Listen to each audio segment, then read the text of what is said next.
far as the Ten Commandments, they are taken outright from spell 125 in the Egyptian Book of the Dead. What the Book of the Dead phrased, "I have not stolen," became "Thou shalt not steal." "I have not killed," became "Thou shalt not kill." "I have not told lies," became "Thou shalt not bear false witness," and so forth. In fact, the Egyptian religion is likely the primary foundational basis for the Judeo-Christian theology. Baptism, afterlife, final judgment, virgin birth, death and resurrection, crucifixion, the Ark of the Covenant, circumcision, saviors, Holy Communion, Great Flood, Easter, Christmas, Passover, and many, many more are all attributes of Egyptian ideas long predating Christianity and Judaism. Justin Martyr, one of the first Christian historians and defenders, wrote, "When we say that he, Jesus Christ, our teacher, was produced without sexual union, was crucified and died and rose again and ascended into heaven, we propound nothing different from what you believe regarding those who you esteem sons of Jupiter." In a different writing, Justin Martyr said, "He was born of a virgin, except this in common with what you believe of Perseus." It's obvious that Justin and other early Christians knew how similar Christianity was to the pagan religions. However, Justin had a solution. As far as he was concerned, the devil did it. The devil had the foresight to come before Christ and create his characteristics in the pagan world. Fundamentalist Christianity, fascinating. These people actually believe the world is 12,000 years old. Swear to God. I actually asked one of these guys, okay, dinosaur fossils. He says, dinosaur fossils? God put those here to test our faith.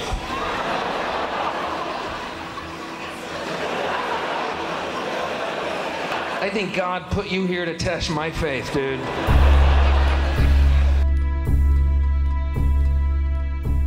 The Bible is nothing more than an astrotheological literary hybrid, just like nearly all religious myths before it.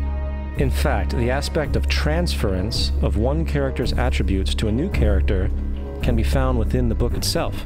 In the Old Testament, there is the story of Joseph. Joseph was a prototype for Jesus. Joseph was born of a miracle birth. Jesus was born of a miracle birth. Joseph was of 12 brothers. Jesus had 12 disciples. Joseph was sold for 20 pieces of silver. Jesus was sold for 30 pieces of silver. Brother Judah suggests the sale of Joseph. Disciple Judas suggests the sale of Jesus. Joseph began his work at the age of 30. Jesus began his work at the age of 30. The parallels go on and on. Furthermore, is there any non-biblical historical evidence of any person living with the name Jesus, the son of Mary, who traveled about with 12 followers, healing people and the like? There are numerous historians who lived in and around the Mediterranean, either during or soon after the assumed life of Jesus. How many of these historians document this figure? Not one. However, to be fair, that doesn't mean defenders of the historical Jesus haven't claimed the contrary. 4 historians are typically referenced to justify Jesus' existence. Pliny the Younger, Suetonius, and Tacitus are the first 3.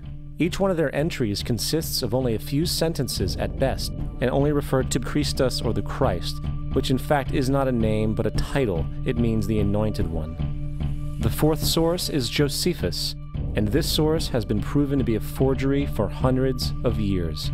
Sadly, it is still cited as truth.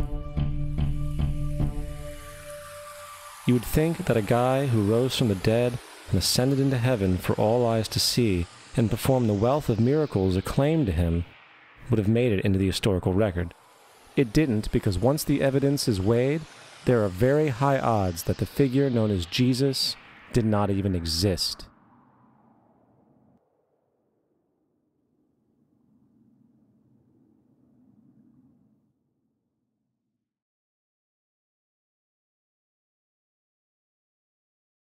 We don't want to be unkind, but we want to be factual. We don't want to cause hurt feelings, but we want to be academically correct in what we understand and know to be true. Christianity just is not based on truth. We find that Christianity was in fact nothing more than a Roman story developed politically. The reality is, Jesus was the solar deity of the Gnostic Christian sect. And like all other pagan gods, he was a mythical figure. It was the political establishment that sought to historize the Jesus figure for social control.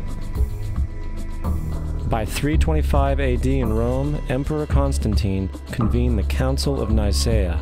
It was during this meeting that the politically motivated Christian doctrines were established, and thus began a long history of Christian bloodshed and spiritual fraud. And for the next 1600 years, the Vatican maintained a political stranglehold on all of Europe, leading to such joyous periods as the Dark Ages, along with enlightening events such as the Crusades and the Inquisition.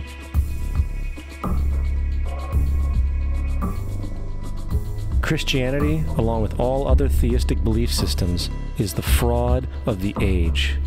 It serves to detach the species from the natural world, and likewise each other. It supports blind submission to authority.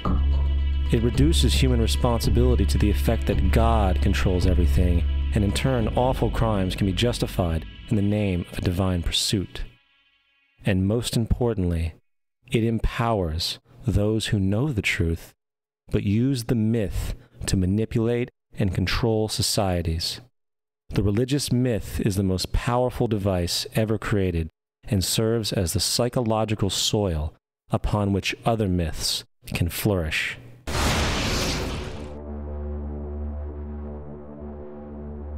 A myth is an idea that, while widely believed, is false.